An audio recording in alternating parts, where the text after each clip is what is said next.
Hello friends, I am Golu Kumar. I am from Shri Ram academy. आज हम biology के चैप्टर 2 नियंत्रण एवं समन्वय से कुछ इम्पोर्टेंट क्वेश्चन क्यूज के रूप में करने वाले हैं। तो पहला क्वेश्चन है, एक कोशिकीय जीव में जैव क्रियाओं का संचालन, समन्वय और नियंत्रण कैसे होता है? एक कोशिकीय जीव जैसे अमीबा में जैव क्रियाओं का संचालन और समन्वय और नियंत्रण इसका द्वारा है। सही जवाब है। एक कोशिकीय जीव जैसे कि अमीबा, उसमें एक कोशिकीय जीव में जैव क्रियाओं का नियंत्रण उसी अकेली कोशिका के द्वारा होता है। जैसे अमीबा में जितने भी कार्य होते हैं एक ही कोशिका के द्वारा ही होता है। अगला प्रश्न है, प्रकाश अनुवर्तन क्या है? यानी प्रकाश अनुवर्तन, फोटोट्रॉपिज्म। पौधों के अंग प्रकाश की ओर गति करते हैं। पेड़ पौधे सूर्य की दिशा में आगे बढ़ते हैं या अनुवर्तन करते हैं। सही जवाब है।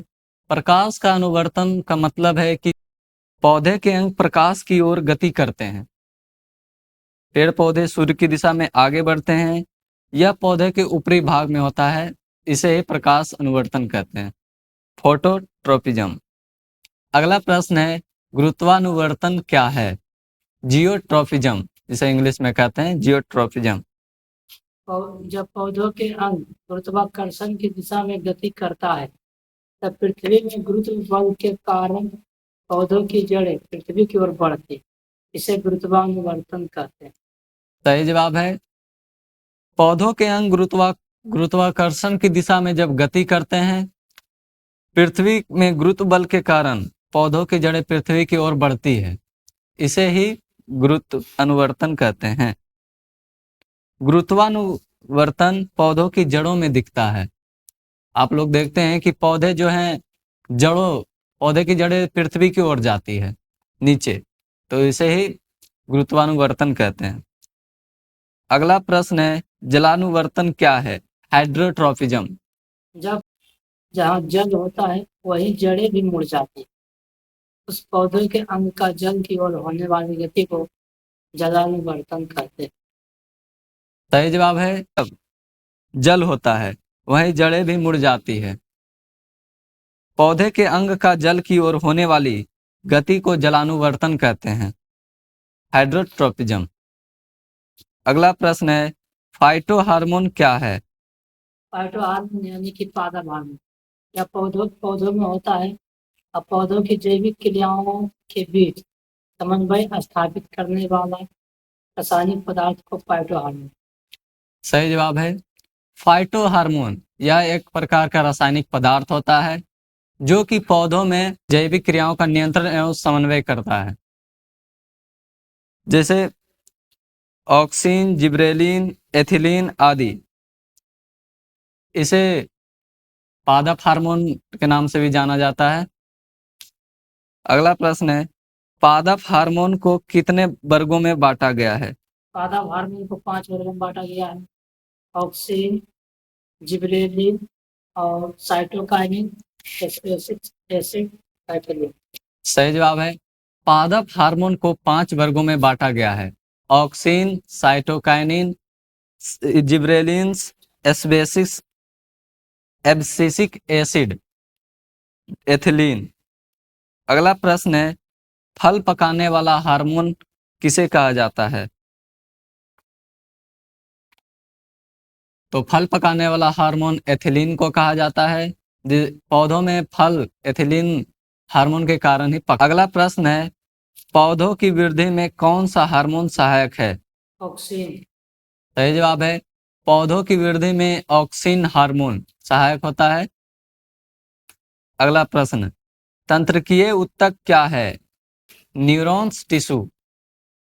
तंत्रिकीय ऊतक यह जंतुओं के शरीर में पाया जाता है।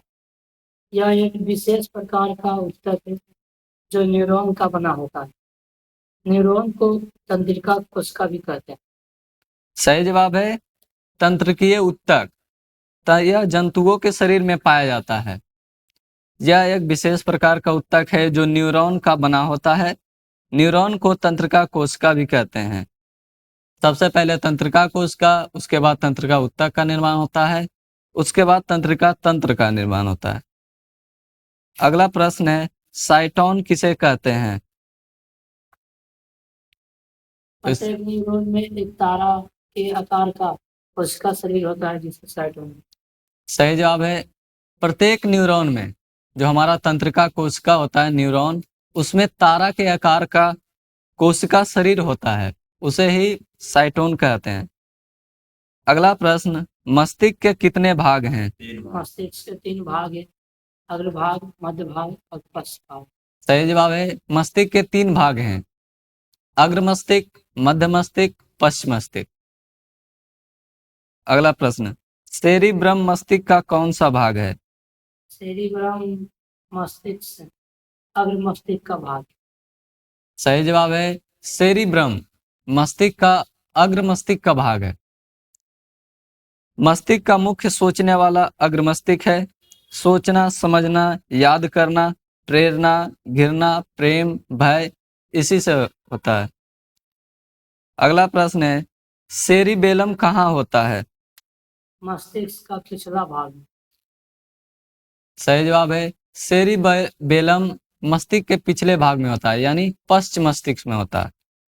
सामान्य ऐच्छिक गतियां इसी से होती है, जैसे हाथ से पकड़ना, पैर से चलना, बोलने में कठिनाई इत्यादि सब पश्च मस्तिष्क सेरिबेलम से होता है। अगला प्रश्न है, मनुष्य के मस्तिष्क का वजन कितना होता है? 1.5 किलो। सही जवाब है, मनुष्य के मस्तिष्क का वजन 1.5 kg होता है।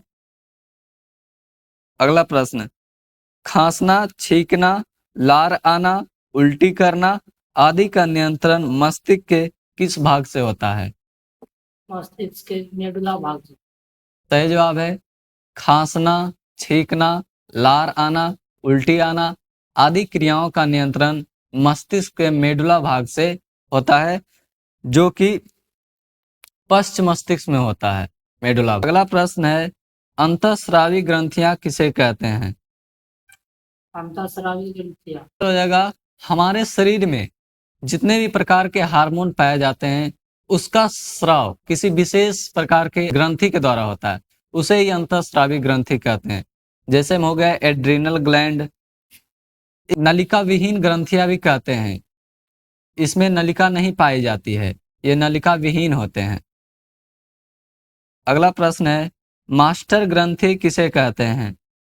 मास्टर ग्रंथि पिट्यूटरी ग्रंथि को कहते हैं, या मस्तिष्क में होती है। सही जवाब है, मास्टर ग्रंथि पिट्यूटरी ग्रंथि को कहते हैं, यह मस्तिष्क में होता है। अगला प्रश्न, थायरॉक्सिन का स्राव किस ग्रंथि से होता है? थायराइड। सही जवाब है, थायरॉक्सिन जो कि एक प्रकार का हार्मोन है, उसका स्राव थायराइड ग्रंथि से होता है, यह गले के पास होता है। अगला प्रश्न, घेघा या गलगंड रोग क्या है? घेघा या गलगंड रोग या गला में होता है, और इस रोग में थायराइड ग्रंथि बढ़ जाती है, या आयोडीन की कमी से होता है, या आयोडीन की कमी से थायराइड ग्रंथि से निकलने वाले हार्मोन जिसे थायरोक्सिन कहते हैं, यह कम जाता है। सही जवाब है, घेघा रोग मुख्य रूप से गले में होता है। इस रोग में थायराइड ग्रंथि बढ़ जाती है, थायराइड जिसे थायरोक्सिन निकलता है वह थायराइड ग्रंथि बढ़ जाती है। जब हमारे शरीर में आयोडीन की कमी होती है तो थायराइड ग्रंथि से निकलने वाला हार्मोन थायरोक्सिन कम बनता है, इसीलिए ज्यादा हार्मोन बनाने के लिए थायराइड ग्रंथि बढ़ जाती है, इसके कारण ये होता है घेघा रोग या गलगंड रोग। अगला प्रश्न, एड्रीनल ग्रंथि कहाँ होता है? किडनी के ऊपर। सही जवाब है, एड्रीनल ग्रंथि किडनी के ऊपर होता है, इसे सुप्रीनल ग्लैंड भी कहा जाता है। अगला प्रश्न, लैगरहैंस की दीपिकाएं इनलेट्स ऑफ लैगरहैंस कहाँ होता है? या अग्नाशय में होता सही जवाब है, लैगरहैंस की दीपिकाएं अग्नाशय में होता है। इससे एक हार्मोन निकलता है जो हमारे खून में ग्लूकोज की मात्रा को नियंत्रित करता है।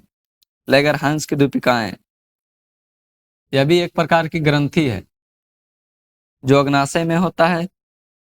अगला प्रश्न, एड्रोजेंस हार्मोन का स्राव कहाँ से होता है? एड्रोजन हार्मोन का स्राव या पुरुष में पाए जाने वाला हार्मोन है, इसका स्राव वृषण से होता है।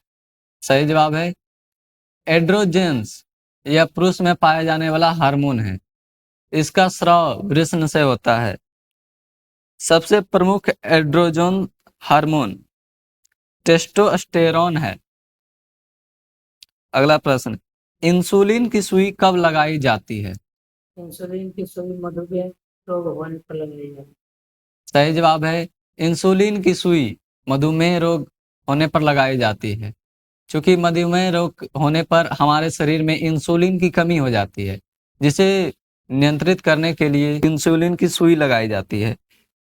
मधुमेह रोग को इंग्लिश में डायबिटीज कहते हैं और ऐसे हिंदी में चीनिया रोग बोला जाता है।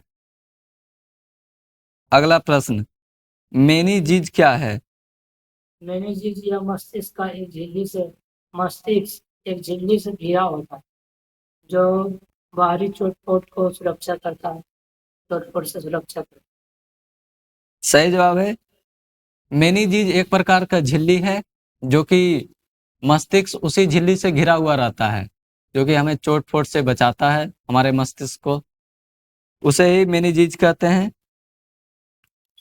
अगला प्रश्न आप लोगों के लिए, टेंशन, डर, गुस्सा की स्थिति में कौन सा हार्मोन का स्राव होता है?